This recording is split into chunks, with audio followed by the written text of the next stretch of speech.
Well, hello everybody out there in TV land. Yeah, church on Sundays, 40, church on Sunday, 40, church on Sundays, 40, select on me, church on Sundays, 40, yeah, wow, yeah, woo.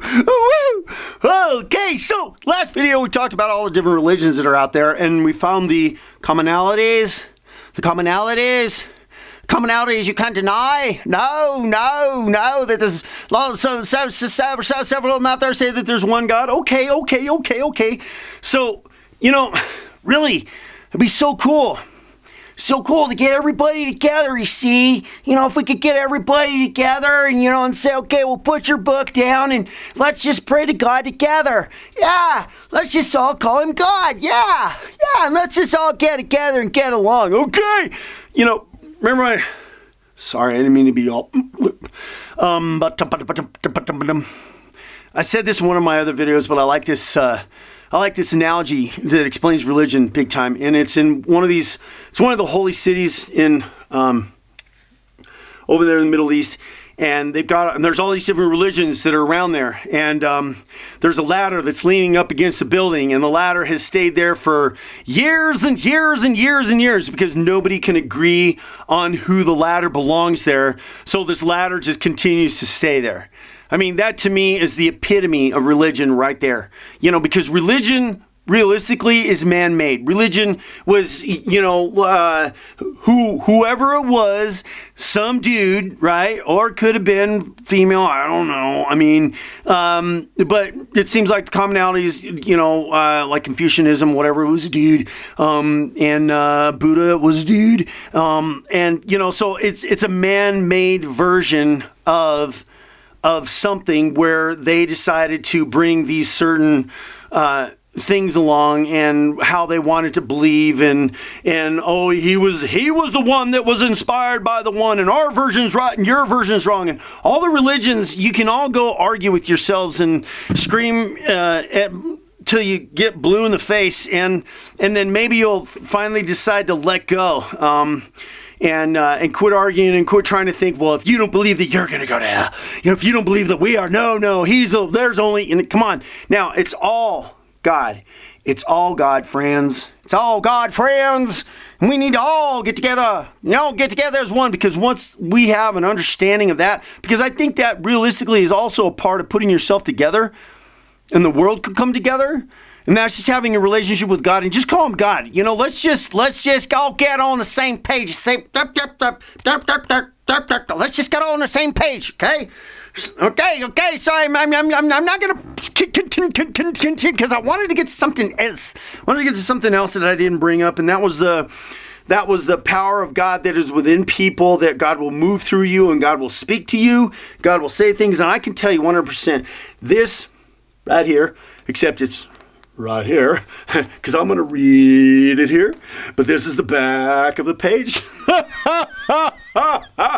That God uses people to say things, and God will speak through you. And I can tell you, this was my first experience, really, of doing my very darndest to let God speak and let God write as I was writing this poem. And one thing that I won't get into now, that I have a very strong, big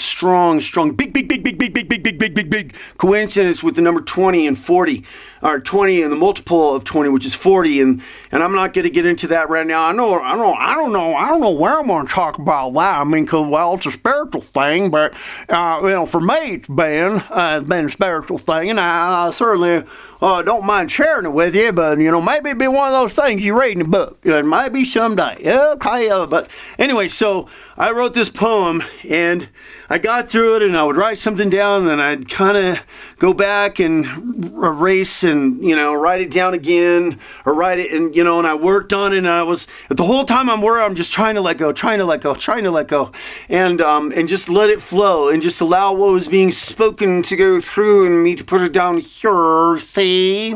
And then when I finished writing this, I just happened to look up at the clock, and it said 12:40. Okay, so that was a very poignant thing for me because of like I told you, were you listening when I told you? Huh?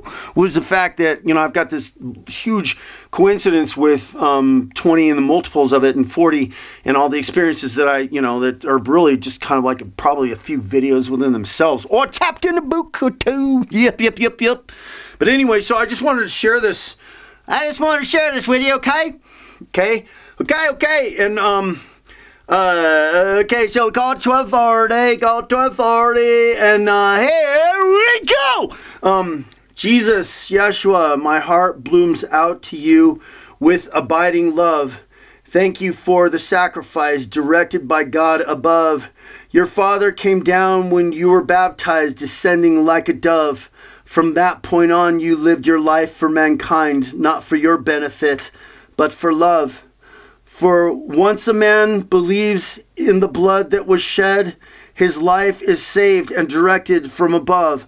Our Heavenly Father, who gave Jesus to die for us, did also to teach us that to give is to love. What a friend we have in Jesus. What example we have to follow.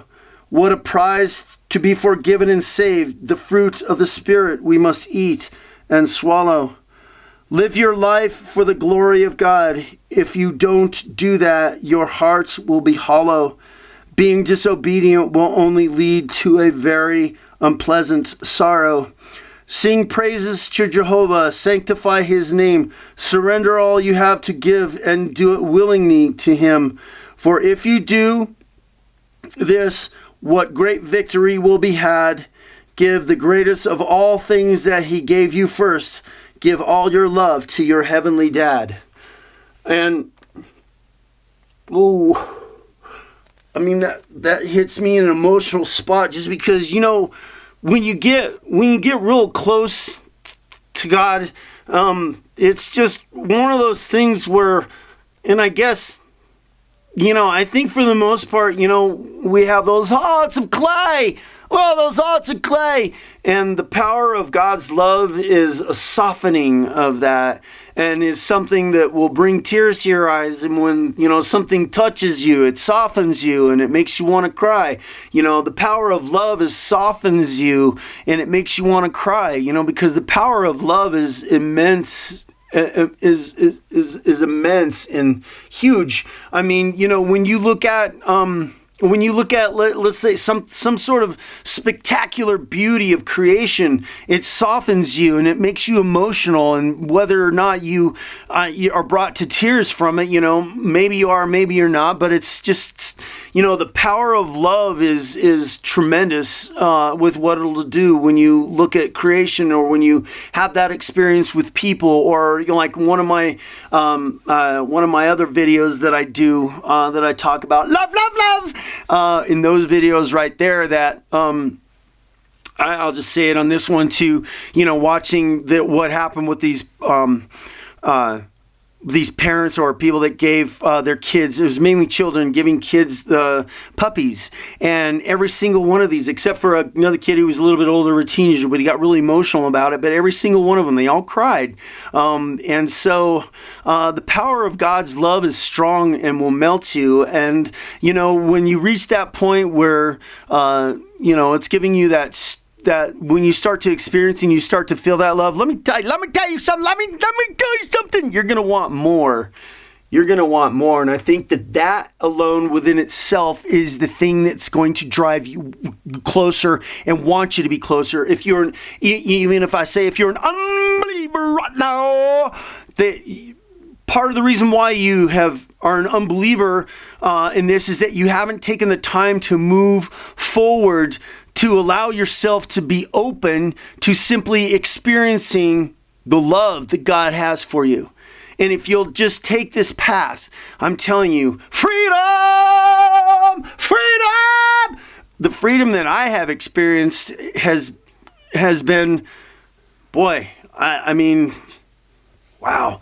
To escape from the tyrannies that are out here in our world that we are so easily drawn into and caught up into. And we look at all the negativities of the world and all the things that are happening, and we shake our heads and we get afraid and all this stuff. So that's a good reason right there. And then, the next reason would be this. Yeah!